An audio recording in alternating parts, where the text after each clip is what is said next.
please welcome to the stage Tom Kersting. Are you holding this? Are you going to hold that? Perfect. Welcome, Tom. All right, thank you, Mr. Curry. Don't judge me by my Jersey accent, by the way. All right, if you heard my father speak, who is from the Bronx, you'd be like, wow, this guy does not have an accent at all. So I am about a half hour outside of New York City, and I want to thank Mr. Curry, and I'm happy to be out here. And I'm actually happy because my flight got delayed today a little bit. Because I'm leaving from here. It was supposed to leave at 12:39, and now it's leaving at 1:30. So that was more stressful than getting up here and speaking in front of hundreds of people. So let me tell you a little bit about how I got into lecturing and so forth. So I do have a private counseling practice. I'm a licensed psychotherapist in New Jersey. I also worked in education in a public high school for 25 years. I was a school counselor. And I ran a committee called the 504 Committee, if you haven't heard of that. So 504s are accommodation plans that are granted to students that have some form of an impairment. And the individuals on the committee were myself, an administrator, the school nurse, school psychologist, guidance counselor. And I'm going back now to 2008, September of 2008. And the way a child gets approved for 504 accommodations is the parent would have to request a meeting, they'd have to explain what the impairment is, and then we would get together and determine whether or not that impairment was having a substantial impact on them academically. All right, so it actually falls on, 504 comes from Section 504 of the Rehabilitation Act of 1973. So September, first week of school, 2008, we have our first parent meeting, and the parents come in and go on to explain to us that their freshman son, who was 14 or 15, had recently been diagnosed with attention deficit disorder, okay? And I remember, in that meeting, that was the first time I saw that. And I had been working in education since 1995. And we had never really had any kids coming in that were diagnosed later with attention deficit disorder. It was usually physical impairments or Crohn's disease, diabetes, things of that nature. And he checked off all the boxes, the inattentiveness, the lack of focus, all that stuff. And hold on, let me just get to my PowerPoint here. How did we get to my PowerPoint? Yeah. So, scanning, So he checked off all the boxes, and I remember just kind of being a little puzzled when I was sitting in a meeting, like, how did this kid fall through the cracks, It's an excellent school system, and so forth. So the following week, we have our next meeting, and sure enough, it's the same thing. A teenage boy. Long story short, from that point on, for the rest of that school year, I think around 90-something% of all the referrals that we received were for students that had been recently diagnosed with attention deficit disorder. So now my head was spinning because I happen to know a little bit about it. So ADHD is a neurological condition that you're born with. So it's not something that you get later, okay? So you're born with it. And if you have a child that has attention deficit disorder, you can't not notice it by the time they're 5 years old. And the average age of diagnosis is actually 8 years old. So here we had all of these kids coming in. So I started researching because I felt like I was kind of on my own island, like nobody else was questioning this. And I was trying to figure out what was going on. So I stumbled across the research of a renowned professor out of UCLA by the name of Gary Small. And he had conducted this study in 2006, I believe it was, called Your Brain on Google. So it was basically just about the internet, and they would take brain scans and see what happens, when people are on the internet and so forth. And they would see different areas of the brain lighting up when people were, on the internet and so forth. So the media, it got a lot of media coverage, and the media sort of put it out there as the internet is making us smarter because we're using more of our brain. But what really caught my attention in that research was one of the researchers on his team coined a term that he referred to as acquired attention deficit disorder. Now, that's not an official term, but what he meant by that, acquired attention deficit disorder, is that they predicted that approximately 70% of kids that are diagnosed at a later age don't actually have attention deficit disorder. They have the symptoms of it. And that's because of something known as brain neuroplasticity. So if you see this image up here of that brain, I'll explain what neuroplasticity is. Each one of those sort of tree branch looking things is a neural pathway.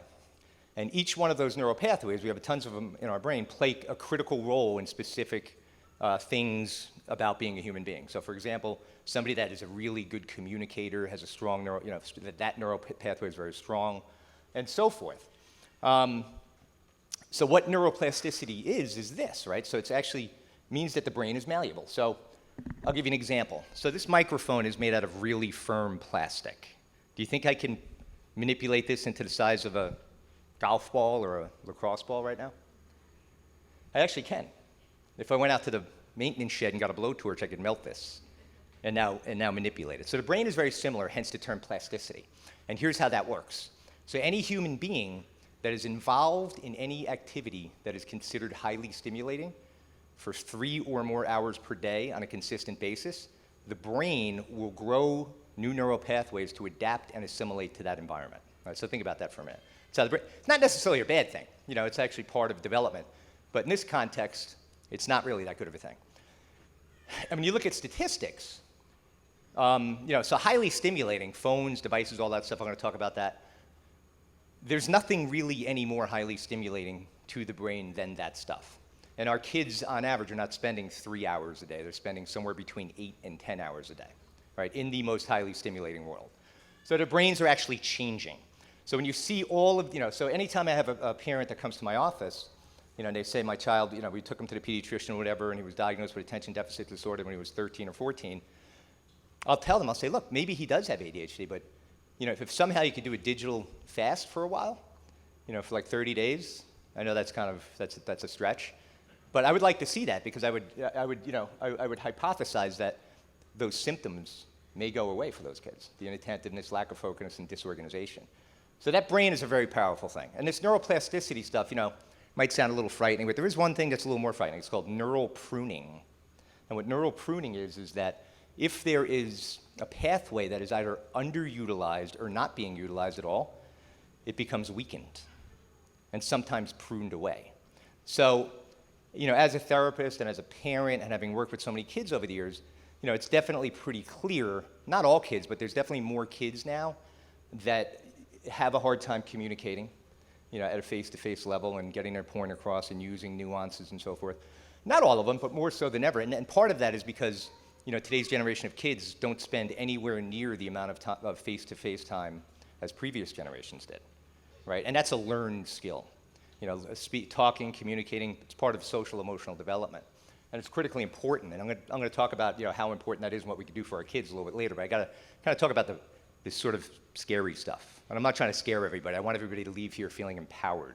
But I have to unpack some of this stuff. So the first book I wrote a few years ago, Disconnected, it was the second edition. It talks all about this stuff and much more. The new book just got released. It's called Raising Healthy Teenagers. Just came out in February. And I didn't, and I was trying to really just, when I was working with the publisher, I was trying to figure out what direction to go because I don't want to write the same book. You know what I mean? It's disconnected. So I really just kind of underscored all the different things that our generation of kids are, kind of what's in front of them that previous generations didn't have. And I was, almost trying to find a way around, technology and stuff, and I couldn't. I couldn't find a way around it because it's just about all of the obstacles. Somehow it's tied to it, the social media, internet, video games, and all that stuff. So that's brain neuroplasticity, right? So, interesting. Around that same time when I started, doing, all this research and stuff, an organization known as the Kaiser Family Foundation, and this was in 2008, had just conducted their second national survey on media use among kids between 8 and 18. And remember, this was 2008. The first one they did was in 2004. And after the results came out in 2004, it was the results revealed that the average kid was spending 6.5 hours a day using digital media, right? So when 2008 came, they almost didn't do it again. They were planning on doing this every 4 years. 4 years passed, and they almost weren't going to do it because they felt they had reached a ceiling. And then in 2008, they did it again anyway. The results came out. The number went from 6.5 hours a day to 7 hours and 30. I think it was 7 hours 30 minutes. So it's 39 minutes. So it was like an hour and 9 minutes more than it was back then. And the reason for that, between 2004 and 2008, that elevated that was one specific thing. Social media was born. And two specific sites, social media sites, YouTube and Facebook. But YouTube's really a search engine, but YouTube and Facebook came out, and that elevated that number. So here we are today, and depending on the research you look at, it's somewhere between 8 and 10 hours a day. And in some of the research, kids that were considered excessive screen media users are using it for 13 hours a day. So those numbers back in 2004 and 2008 didn't include anything. So why do you think from 2008 to now that number has gone up so high? The reason is the modern day weapons of mass destruction emerged. So now every form of media is in our pockets, our kids' pockets. You have phones, movies, social media, Snapchat, streaks, everything else, right? So going back to my high school days, fast forward to 2012, I just mentioned 2008, and all of a sudden we started seeing a new impairment emerge, all right, among our students at the high school and at my private practice, because I've been doing both. I retired from the high school 3 years ago early, did my 25 years, and now I'm just doing the full-time private practice and talks and so forth. So a new sheriff came to town. Anybody want to take a guess what the new impairment was that started emerging right around 2012?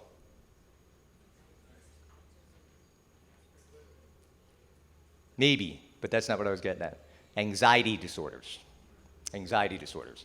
So I'll put that in perspective for you. And this started around 2012, okay? When I worked at the high school, I worked closely with the administrators, the nurses, and if a student was having, a moment, we'll call it, maybe a panic attack or just some sort of an emotional moment, they would report to the nurse, and if the nurses couldn't really get them to calm down, they would call me. And the kid would come down to my office, I'd try to work a little magic, help these kids out and so forth. So prior to 2012, I may have gotten one, every few weeks, I'd get a call from the nurse's office, right? So starting in 2012, from that time forward, I would get at least 5 of those a week of kids, right? And it's no coincidence, because what do you think occurred in 2012? That's when smartphones became mainstream. Okay, with and when you look at the data, I know you had Jean Twenge in here. I don't know when that was, a couple years ago. I've lectured with her a couple times just up in November up in Boston. And she does a lot of she's at San Diego State University. She's a professor, and she does a lot. She's a research psychologist, so she's the one gathering all the data. And around 2012 is when smartphones became mainstream. And it's at that point, from that point forward, that the mental health epidemic started. So it's kind of like a flat line for many years, and then starting in 2012, it's gone like this, through the roof. And then COVID hits, right? And a lot of people think COVID caused it. COVID did not cause it. COVID accelerated it even more. So what we have upon us now is a generation like no other, where we have a legitimate mental health epidemic. And when we think about mental health, right? We hear that term, and it's often associated with something negative, right? Mental health, right? I like the term mental well-being. So what is mental health? Well, it's what you think, right? It's what's in your mind. That's what is in your mind. And emotions, I call emotions symptoms of what's in our mind. So scientifically, you cannot be thinking, positive thoughts and at the same time be feeling negative. And vice versa, you can't be thinking negative thoughts and at the same time be feeling positive. So I'm going to get into that a little later about the things that we can do to really start, instead of focusing on, necessarily treating. Of course, we have to treat it. If you have a child that has issues, you want to definitely go to a therapist and stuff. But how to prevent it. I'm going to get into that in a little bit. But let me move forward here. All right, so you see that term there, self-esteem? So I mentioned the anxiety and so forth. So in Disconnected, the first book, I coined that term called cyber self-esteem. So take a young child, around 9 or 10 years old. Right now, the average age of first smartphone issuance is 10 years old, right? And all of us can probably agree that that's a bad idea, right, to have a 10-year-old, but they have them. Okay, so that's the average age of first smartphone issuance. So it kind of starts like this. So imagine your child prior to the age of 10, maybe your kid didn't get one until 12, maybe they got it younger. I'm not judging anybody. So imagine your child before that, right? Good, nice kid, they're going to school, they're polite, they have fun, they love mom and dad, they're doing well in school, and all of a sudden they get their first smartphone. And that's when the wheels start to fall off, almost immediately. They get this phone, right? They go on social media, and they start, first and foremost, viewing the content of their peers. So now they're friends with everybody. Everybody's now friends, right? And this is a very vulnerable age, pre-adolescence and adolescence. I call it the purgatory stage of development. It's like a limbo place. You're not a child, but you're not an adult. And with adolescence comes a lot of things, right? Our children are changing physically. They're going through puberty. They look in the mirror. They think they look weird. And above all, they want to know where they fit in a social pecking order, okay? And that's all normal. And that causes insecurity. So I always say that the word adolescence, if I can give it a one-word definition, I would use the word insecure. And that's the way it's always been. It's the way it's supposed to be. And then they transition out of that. You know, they learn from that and develop into fine young men and women for the most part. But now when we have, you know, these young kids, you know, starting 10, 11, 12, right through middle school and so forth, you know, during that very vulnerable age, now they have the modern day weapon of mass destruction and distraction in front of them. And they're viewing everybody's human highlight reel, where they went on vacation, how they did in the sports this weekend, and all this and that, right? And then gradually, they want in on the action. So they start posting their own content, photos, you know, videos on TikTok and things of that nature. Not because they're aspiring photographers and videographers, but because they want attention. They want to be noticed, right? But none of that stuff, nothing from the outside fills the inside. That's a total myth. No matter how many streaks a person has, or likes, or followers, that has nothing to do with how a person feels on the inside. It may be stimulating in a moment. Wow, you know, 500 people liked my photo. And what it's actually doing is having a reverse effect. It's actually negatively affecting our children's self-esteem, hence the term cyber self-esteem. So when you look at that word, self-esteem, what's the important word there? Self. That's the important word. So it's how I feel about me, not how you feel about me. That's what self-esteem is. Right? Otherwise, it would be called others' esteem. Okay? So it's called self-esteem. So I guess the question is this: how do we help our kids develop a robust self-esteem? I'm going to share it with you right now. When I'm speaking to kids, I speak to parents, I speak to the schools, have me come speak to the kids and so forth. And what I'll do is I'll pick on a kid in the front row, and I'll ask this question. I'll say, who are you? And I already know what the answer is going to be. The kid tells me their name. Oh, I'm John Smith. Hey, John. And who are you?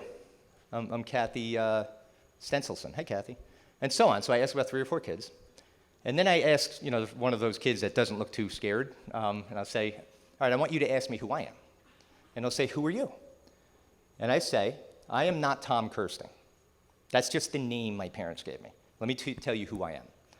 I am a loving, caring, sincere, motivated, confident, empathetic, grateful human being. I am great. Okay? And I explained to him, I'm not boasting about myself. The reason why I'm sharing that is because every one of you in this room is also that. All of us are that. But you can't know that if you're distracted constantly all day long. And ultimately, what are our kids and us distracted from? They're distracted from self, the deeper part of self. Everything is happiness, joy, all that stuff is an inside-out thing. It always has been. But if our children are never in any form of silence, so there's no boredom anymore. Like I remember as a kid with my brothers and sisters, it would be raining out in the summer, and we just, we didn't really have much. So we just make forts out of the bunk beds. We'd play all these indoor games and so forth, right? And that was very creative, that kind of creativity. But now kids don't have that. There's no such thing as boredom anymore, because then they just go because it's a never-ending stream of content coming from video games, phones, and all that other stuff. So what I implore, and I would like to ask all of you to talk to your children about this as well. And what I implore, when I'm speaking to kids, I implore every one of them to take 15 minutes a day and sit in total silence. And sit in total silence. And don't let the mind wander. It's going to. If anybody has never done that before, you're going to feel like you're going crazy when you sit in silence, honestly. I talk about that actually in the new book, where they did an experiment on silence, where they, I forget what university it was, but they wanted to see that they gathered all these people just to see what it would be like to just being in a room by oneself in pure silence for 15 minutes. And they also had a thing where you could shock yourself. And a lot of people chose shocking themselves over and over again, a mild shock, than sitting in silence, right? Yeah, it's a true story. But when even adults, right? If I'm telling you right now, so if and I do this stuff on a daily basis. Like I was on a flight and I just meditated for a couple of hours, and people think that's boring. It's when you really get a grasp on this, and it just takes practice. When you get a grasp on it, it's literally the furthest thing from boring. Because when we go deep within ourselves and we use our mind and we visualize, right, and we're feeling what we're visualizing, and we are thinking about what we are grateful for, and this is what I tell the kids, what we are grateful for, right? That's number one. Gratitude is probably the most important thing. When we think about what we're grateful for, it just illuminates everything within us. And it just pairs our mind and emotions. Think about what we're grateful for. Focus on what we are good at, not what we're not good at, that somebody else is better at. And the more we do that, if our kids were to do that, and I really predict this, if our kids would do this, and they're going to say, I'm not doing that. You know, if you ask them to do it, but really implore them to do that. If they were to do that for 15 minutes every day for about 2 months, I would estimate, and I don't have any data, but this is just my professional opinion, I would estimate that 90% of the mental health issues would go away. Because now, instead of being distracted, the other thing about being distracted with phones and everything else, it's also the input, never-ending input of information, and more than just information. And that stuff, you know, really secures itself subconsciously. The subconscious mind is the uncritical mind. And all this information bypasses the conscious critical mind, and it secures itself in that subconscious. And we have about 60,000 thoughts a day. And 90-something% of those thoughts are subconscious. And there was a quote by a famous philosopher that goes like this: we are under the presumption that we are thinking, but in reality we are being thought. And what he means by being thought is that we're being controlled by thought, rather than being in control of thought. So all this information and lack of, you know, going within oneself, you know, really just is a trigger for all of this anxiety, fear, worry, and then depression. Depression is often a symptom of anxiety. It's often a symptom of it. When somebody is feeling overwhelmed and anxious, they feel, you know, helpless and hopeless and so forth, and that often leads to depression. So literally, I think that's really one important tip. I know it seems crazy. I'm really going to get my kid to sit down in silence for 15 minutes. Hey, we can do it. You know, if we really persist, and it will be difficult. You know, the first 10 or 20 times, because that part of the mind, you know, has been so used to being stimulated and just bouncing all over the place with these 60,000 thoughts. It's very difficult to focus even for 5 seconds. But with practice, you know, anybody, our kids and us, you know, we focus on that breath and we visualize and we think about what we're grateful for. Over time, anybody can master that.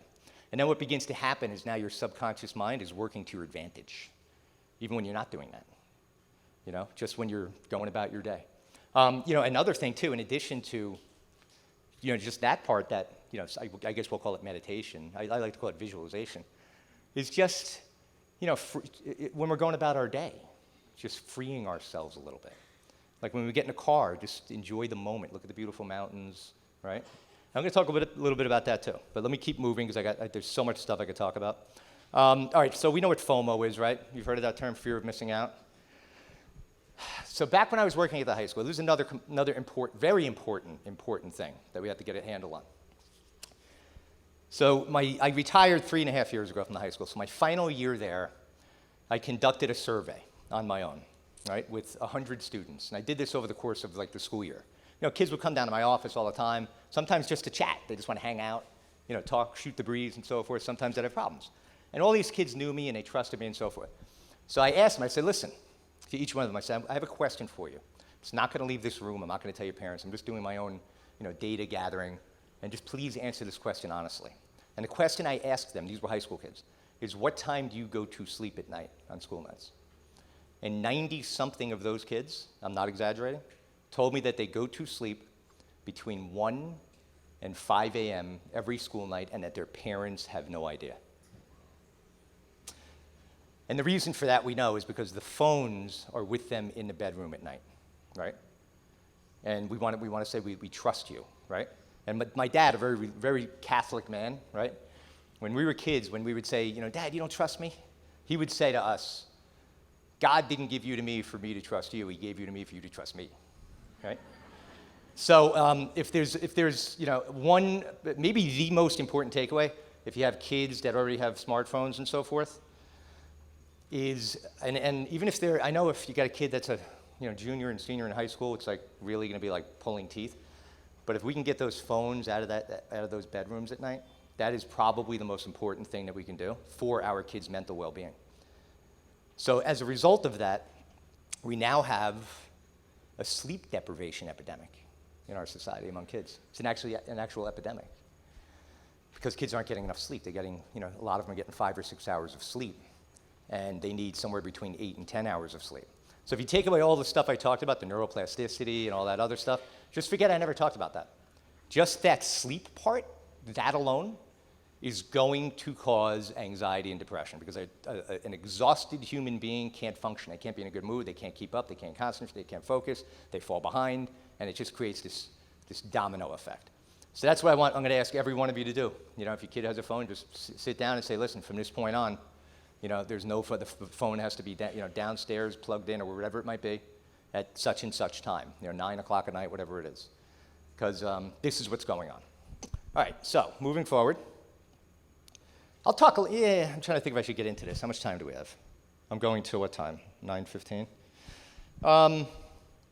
Yeah, I'll talk a little bit about this, multitasking. Okay, so multitasking is task switching. It's watching TV, going on your phone at the same time, blah, blah, blah, blah. So our kids, most kids, especially middle school, high school kids, while they're doing their homework, they have their phones near them, right? And they'll tell you, well, I need it because I'm doing a group project or whatever, right? But they're really task switching, you know? And if you talk to any English teacher that's a veteran, they'll tell you that like English papers aren't as good as they used to be because it requires intense focus for an extended period of time. But if, you know, every 5 seconds there's an interruption, you have a sort of a jumbled up paper, essay paper. But task switching is just doing multiple things at a time. And here's an example. Watch this video for me. I think we can get it here. Oh, let's see. All right, let's watch this quick video. The monkey business illusion. Count how many times the players wearing white pass the ball.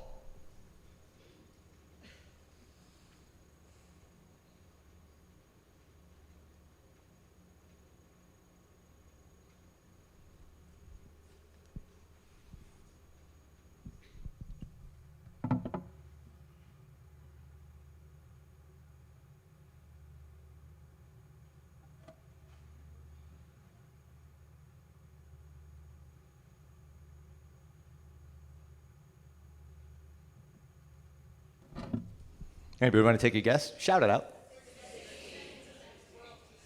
12, 16, 15. Who said 50? No, I'm only kidding. All right, let's keep watching.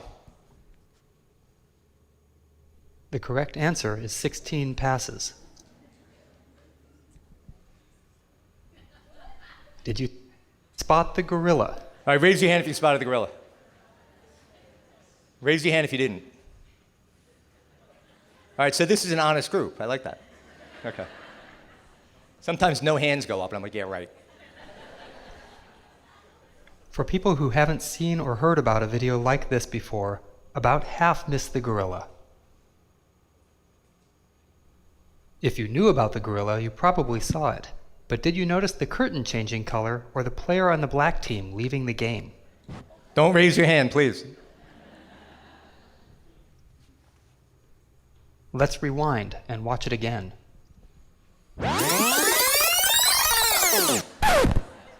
Here comes the gorilla, and there goes a player, and the curtain is changing from red to gold.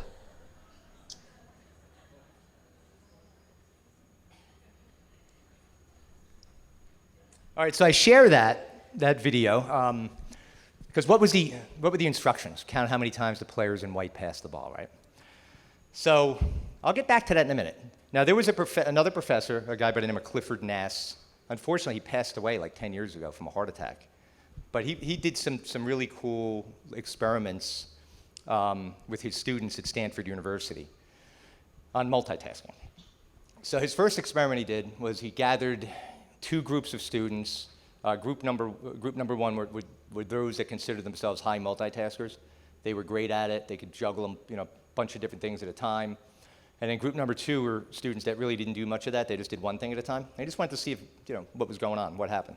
So the experiment he conducted was he started with the high multitasking group first, and they each had a screen in front of them, and there were two red rectangles, kind of like dominoes, and a blue rectangle. And the instructions were, count how many times, just like the monkey business illusion, count how many times one of the red rectangles moves with each ensuing slide. But what he didn't tell them, and I said, as I mentioned, there was only one blue on the first slide. So with each slide, there more blue ones were added. There was always going to be two, but more blue were added. So the high multitasking students go first, go through the little slideshow, and they flunk. They fail miserably. They were too distracted by the additional blue dominoes being added with each slide, that their brain couldn't focus on the task at hand, which was count how many times one of the red rectangles moves. Said so, and then he went out to did the same experiment with the low multitaskers, and they passed it with flying colors. They did it effortlessly. So it said something to him, but he wasn't completely happy. So he decided to take that experiment to another level. So he gathered 2 new groups of students, high and low multitaskers, and he had them do the same experiment. However, he had a functional MRI device that was used, that was placed, those little lobes you put on somebody's head. Now you can actually see the image, what's going on in their brain, the activity. So he had them do the same experiment. This time he started with the low multitaskers. And as expected, with each one of those students that were doing the experiment, a small area in the executive functioning part of the brain illuminated, which is exactly what's supposed to happen. Moves on to the high multitaskers with the MRI device, same thing. And he was blown away by what he saw, because they were using 20 times more brain power, the high multitaskers. But it wasn't the executive functioning part of the brain that was illuminating. It was the visual cortex, not the part of the brain that's really supposed to do. The visual cortex can't do what the executive function is on. So essentially what he concluded is from the constant multitasking, it confused their brains. And the brain was attempting to use a part of it that can't do that, right? So when you think of, going back to what I talked about earlier, the attention deficit disorder stuff, that's an executive functions thing. And now we could see with all this stuff that what happens here. That's a perfect example of it. All right, one other, I want to show you something interesting too. So I was doing a lecture, I think before COVID. I don't remember where I was. I was in some other state, maybe Colorado. And a teacher came up to me, okay, and shared this with me. So what she did in her classroom is, for a 1-hour class period, she had all of the students turn their phones on high, okay? And each one of them had a Google Doc in front of them, and they tallied up how many alerts they got during that 1-hour class period, and whether it was Facebook, Snapchat, email, text messages, Instagram, phone calls, Twitter, you name it, right? And I forget what the number was, but it was well over 1,000 total distractions during that class period. And it was going off like beep, beep, beep, beep, beep, beep, beep, beep, like with all the kids, like 20-something kids, let's say, in the classroom, right? So I share that because, the phones, I understand, it's difficult, with the whole phone situation, especially for us parents. They've sort of become the umbilical cord. Like what if there's an emergency, this and that. So schools have, some schools, I've gone out and spoken, and some schools have established policies where there's no phones allowed anymore, right? And of course, a lot of parents are going to balk at that. And because there's a little bit of fear among us, like what if there's an emergency? But I would argue, what did we do when there was an emergency, prior to 2012? You get a phone call home from the school. But I get it. It's also convenient. You can get a hold of your kid more easily and so forth. So that's a debatable item. For me, I'll tell you right now. So, the reason why a school, like if let's say this particular school district said, all right, Board of Ed is going to meet, we're going to establish a policy where there's no phones allowed to come into the schools, the school would probably get sued by parents, because there'd be some parents that would really be against that. So it kind of, it kind of ties the hands of schools and administrators and so forth. But they do the best they can. We have those little classrooms have those, the shoe things that you can put the phones in and all that stuff. But think about that for a minute. So let's imagine we'll take middle school and high school kids, and the child has the phone in their pocket on vibrate. When they are, let's say they're taking calculus, all right? That requires a lot of concentration, calculus. I'm really good at it, by the way. I'm not. I never took calculus. I'm just kidding. So, and the teacher is teaching these complex, problems. And every 5 seconds, there's a buzz in their pocket. Where do you think their brain goes? Their brain now removes itself from what the teacher is teaching and goes directly to that buzz in the pocket. What? Oh my God! Did somebody give me a like on Instagram? What happened here? So, I bring that up because we send our kids to school with the phone, and I know we're not going to really be able to undo it. But what I would suggest to the parents who have younger children, I'm going to talk a little bit more about that in a minute as well. If your kids are in elementary school and so forth, first and foremost, the best thing that you could do is delay the issuance of that smartphone, right? And then establish, once they get a smartphone, that the smartphone's not going to school with them. you want to delay them, that you want them to be the last kid to bring it to school. Just from my experience, I've seen that. Just how helpful that is. All right, so gaming, I'll talk briefly about video game playing. All right, so gaming, raise your hand if you think gaming is an addiction. Okay, yeah, well, it actually is. Several years ago, the World Health Organization now recognizes gaming disorder as a diagnosable, classifiable condition. Okay, so I can actually give a diagnosis that's reimbursable by insurance for gaming disorder. Okay, and I'll share some examples. Why is it addictive? All right, so going back several years ago, I get a call from a parent that is at my private practice and says, hey, listen, I read your book, whatever this, and you're local. My son's completely addicted to his Xbox. Can I bring him in to meet with you? And I'm like, yeah, sure. So following week, I finished the one appointment, go in the waiting area, and there's the dad with the son.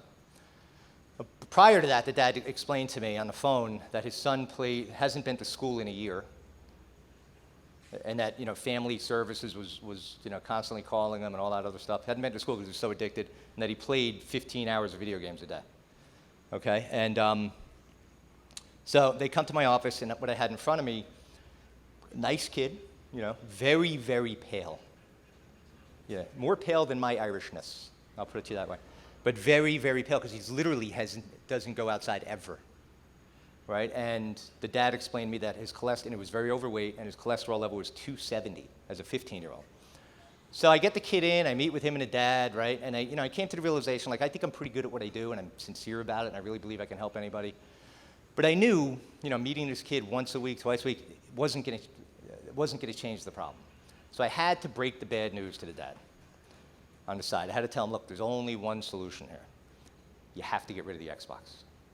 He's like, I know, but I know what's going to happen. He's going to freak out. I'm like, he is going to freak out if you take away the Xbox, right? He's going to freak out, but you're going to have to deal with it. You're going to take many steps backwards, for several weeks if you want your son to return back to, planet Earth here. So he couldn't get himself to do it. A couple weeks later, I get a text from this dad. He says, I finally did it. I've had enough, right? I got rid of the Xbox. About an hour later, I get a phone call from the dad, freaking out. And he told me his son took out a knife, grabbed his dad's $3,500 guitar, and put the knife to the guitar strings and threatened to cut the guitar strings if the dad didn't give him back the guitar.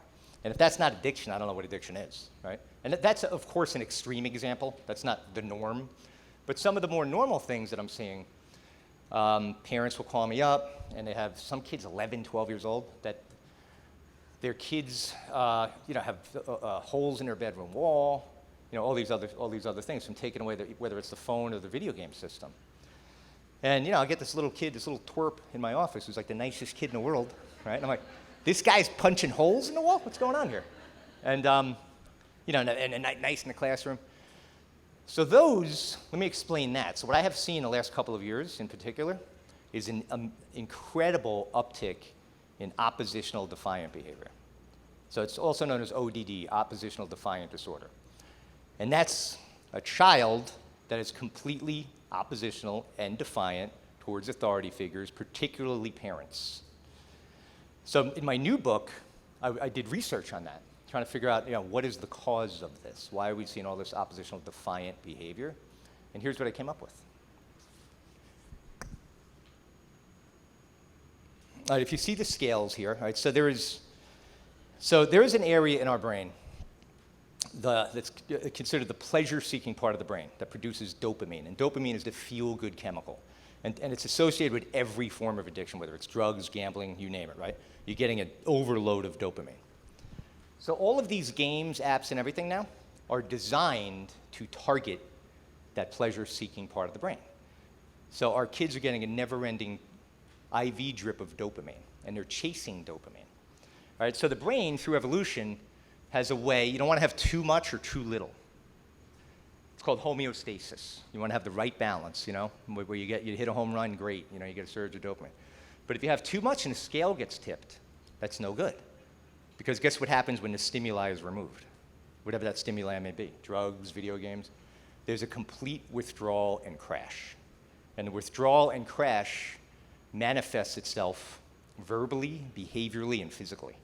So it's a literal withdrawal. All right, so if anybody in this room, if you have a child that's been really, really, cursing and saying bad things and even getting physical, this is likely the reason why. The good news is that it takes about 30 days for the brain to rebalance, to create that homeostasis. And then I've seen it many times. That child that was constantly argumentative and even cursing at mom and punching and throwing things, when that stimuli is removed after 30 days, every single case I've seen, your child returns. All right, so that's the good news. Another reason behind that is instant gratification, which I talk about in raising healthy teenagers. I remember when I loved baseball, and my first baseball glove, my parents didn't have any money at all growing up. They had 4 kids, by the time they were 25 years old, behind the 8 ball. So I got my Uncle Kevin's crusty, smelly, moldy baseball glove that I brought back from its rigor mortis. He must have left it out of the rain for too long, and that was what I got. And I played with that the first couple years, and when Christmas came, I got a new glove, right? Nowadays, our kids, our society, we hit a button and food is delivered to us. We go on Amazon, the next day our thing is delivered. So our kids are growing up in this world of instant gratification, and there's no delayed gratification. And when you're constantly instantly gratified, and all of a sudden you're not, we have behavioral outcomes that are not pleasant. All right, let me move forward a little bit here. Oh, okay, so I got to talk about this. This is very important. I know we only have I have 10 minutes. So here's the question, and so with all of this, I know I keep talking about the phones and devices and all that. I'm trying to think if I should show this video, because I'm going to get into some other stuff. I'm going to skip this. I'm going to show it. It's too funny. So the question is, all right, so if we know that getting our kid a phone at 10 years old is a bad idea, why do we do it? If we know that letting our kids play rated M video games when they're 13, why do we do it, right?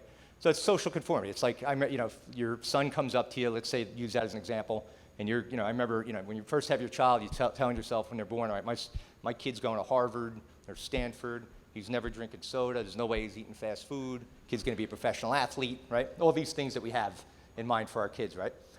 And they're certainly not getting a smartphone, and they're not playing any video games when they're young, right? So this is what we have, and we try our best, but then all of a sudden our kid comes up to us, 9, 10 years old, Dad, Stephen Cannizzaro got Call of Duty, can I have it? Nope. No way, you know the rules, right? A few days later, Dad, come on, Jimmy DiStefano got Call of Duty. Can I get it? Nope. Patrick Rooney got it. Nope. Martin McCormick got it. Nope, you're not getting it, right? And then all of a sudden, you start to think about it. You're like, you know what? The Rooneys are a good family. The Cannizzaros, they're even better. I mean, these are like really good parents. Maybe it's me. Maybe I'm overreacting. Maybe it's not that big of a deal. Plus, I don't want my kid to be left out. I don't want him to be the only one. Bing, bang, boom, Christmas, Hanukkah, whatever it is rolls around, there's that phone under the tree, right? And that's called, and by the way, all those names are my friends I grew up with. I just rolled them off. Now, we're all neighbors, and we're still best friends to this day. And so that's called social conformity. So we sort of give in to the social norms. And we don't want to admit that. Right? We're adults, we don't want to admit that. But we do. And the question is, why do we do that? Let's watch this video.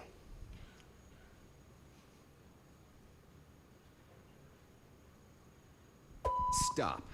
Pay attention. Take a look at this crowded waiting room. These people may appear to be waiting for the eye doctor, but they're actually waiting for the first test subject in our hidden camera experiment. And here she is, right on time for her 12 o'clock appointment. Hi, how are you doing? This woman thinks she's here for a free eye exam. Have you been here before? No, it's my first time. What she doesn't know is that everyone else in this room is working for us. They'll be with you in just a couple minutes. Today we're running an experiment on social conformity, and the test starts now.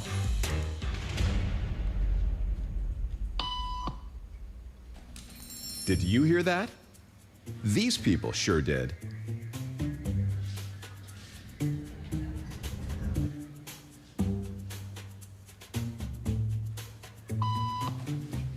It doesn't take long for our test subject to notice a pattern. Beep means stand up. But why? And if you were in her shoes, what would you do the next time the tone sounds? While you might think you make your decisions all on your own, when it comes to peer pressure, all too often, your brain is just following the crowd.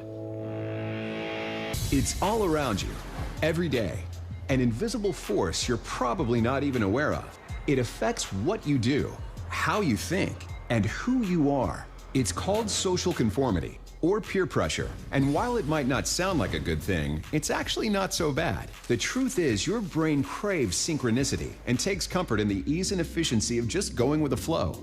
And whether it's simply knowing what to wear in the morning, supporting your team at the big game, or even marching off to war, we're all programmed to be part of the group. And that's because your brain knows that there's power in numbers. We set up a hidden camera experiment to see if this woman would stand up at the sound of this tone, simply because everyone else is.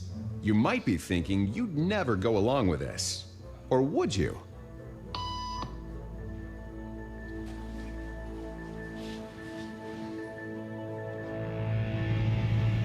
After just 3 beeps, and without knowing why she's doing it, this woman is now conforming perfectly to the group. But what happens if we take the group away? Elaine, please.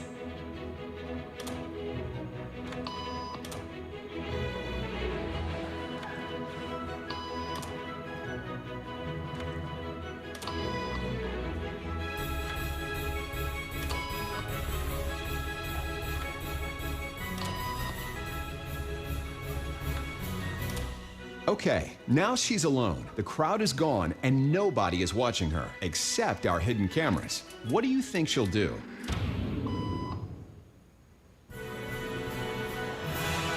She's now conforming to the rules of the group without them even being there. Now, watch what happens when we introduce another outsider who doesn't know the rules. For a noon appointment. Have a seat, and they'll be out in just a couple minutes. Great, Thanks so much.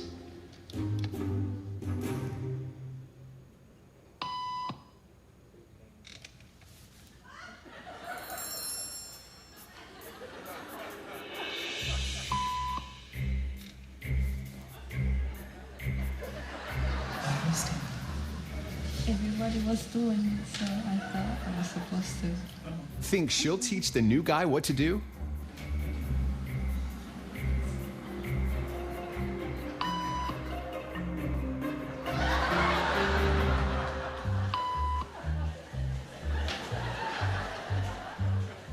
We kept the cameras rolling as more unsuspecting patients arrived.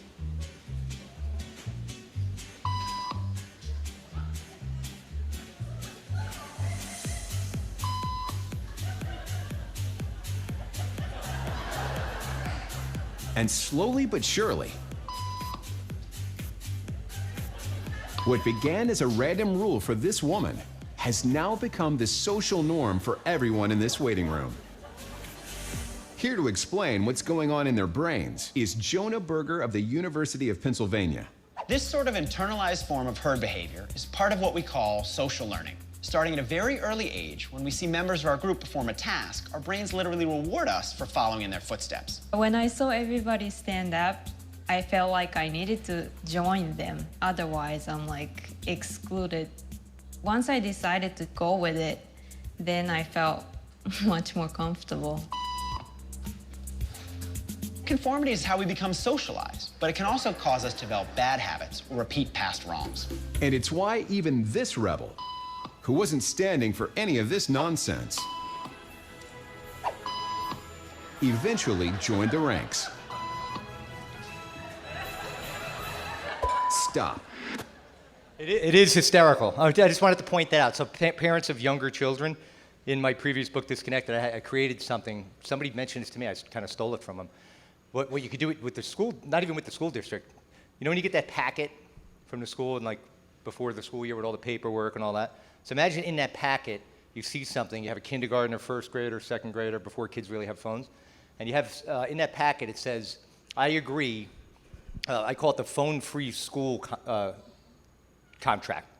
So I agree not to purchase a smartphone for my child until late adolescence. So I'm betting that any parents of younger kids, if you saw that, you could be like, yeah. And then you talk to all your friends in the area, and they're like, yeah, of course I'm doing that, right? And the school doesn't really have to be involved. All the school has to do is just send out memos. It doesn't have to be even policy. Just, hey, remember, we like being a phone-free school. So that would create a new sort of conformity. Think about that, if everybody got on board together. Because the more we could delay this stuff, the better the mental health outcomes are for our kids. But let me get into some really quick, some important stuff.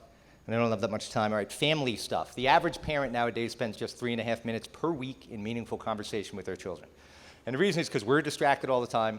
So what we need to do is, as family, here's some very important stuff. We have to make an effort. I know family dinner, if you could pull off having dinner most nights of the week, all the research shows that families that do that, the children of those families are less likely to develop a mental health issue, are more likely to excel at school, are less likely to engage in early sexual activity, are less likely to be involved in drugs and alcohol, and are more likely to be successful adults with higher earning potential, just from having regular family dinner. So the most important thing for our children, no matter what age they are, is the relationship they have with us, right? And I often say that a family of 4, yeah, no question about it. And a relationship can't be a relationship if everybody is isolated. Pretty much every teenager and middle schooler is spending all of their time in their bedrooms by themselves, right? Because that's where all the stuff is. We have to get them out of there. Bedroom starts with bed. Family room starts with family. So get them around the dinner table. If you can't do that, because I know, both parents are working nowadays. We can't pull that off. Make it mandatory in your household that you're having 15 minutes of mandatory family talk time in the family room. And it doesn't have to be, what how'd you do in school today? Just have an open conversation. Additionally, if you look in the rearview mirror of your car or the passenger seat of your car, if you drive your children to school, particularly if they're in middle school and high school, this is what the scene is, right? So I really feel strongly about that. If you take your child to school, don't allow them to be on that phone, because that is fertile ground. 180 days a year, even if it's 5 minutes, adds up to so much. It is fertile ground. It might not seem like a big deal, but it's huge. It facilitates that relationship, right? So that phone we've relinquished it to that, not intentionally, but I just want to point that out to everybody in here. My daughter is 16. You can't drive until you're 17 in New Jersey. And my son, who's 20, the high school's 15 minutes away. I drove him and I drive her every morning. And that phone is not allowed to be on. I mean, she'll be doing her makeup and all that stuff, the mirror you have and the visor. But we talk. And sometimes we don't even talk. We're just there in each other's presence. That is the most important thing for our kids', overall well-being. All right, so I talked about this mental freedom stuff earlier, the visualization, right? Another thing I want to talk about is social nutrition. And this is really for parents of younger kids. You got all the information about what not to do moving forward. So social nutrition, you might not realize this, that play is down 70% in recent years. Actual play, outdoor play, right? So for younger kids, play, going on a playground, scraping your knee, is what creates and develops their social and emotional skills, right? Going out there on the playground, it's how they learn how to communicate, how to deal with adversity, right? How to cry and get over it. It's down 70%. Every time a kid goes out to play, it activates 3,000 genes in the cortex part of the brain, which is the part of the brain that shapes them socially. So that is extremely important. Let me think what else we're going to talk about. I usually talk for over an hour on other things, so the family stuff, and another thing. All right, EQ, I got a minute, right? Do I have another minute? Yeah. All right, now I'm not going to get into this. You're going to have to get the book if you want to see this stuff. So all this stuff, so really, in a nutshell, what we need to, we understand, what the barriers are and the roadblocks, and I want everybody to be empowered and realize, what, this is my family. This is my household. My kid's going to give me a hard time. And this fear of, my kid's going to be the only one, that kind of a fear is an erroneous one most of the time. Your kid's going to be the leader, right? So think about that. Leaders aren't part of the pack. Leaders, the guy that wins the marathon isn't running with the pack, he's breaking away from the pack. I'm not saying breaking away socially, but all those kids, when it's delayed, the mental health, everything, the relationship with parents is just, so critically important. I could talk for more, but I'm going to do the breakout Q&A later. And I think you guys are great. Everybody's so friendly here. I really appreciate it. So thank you.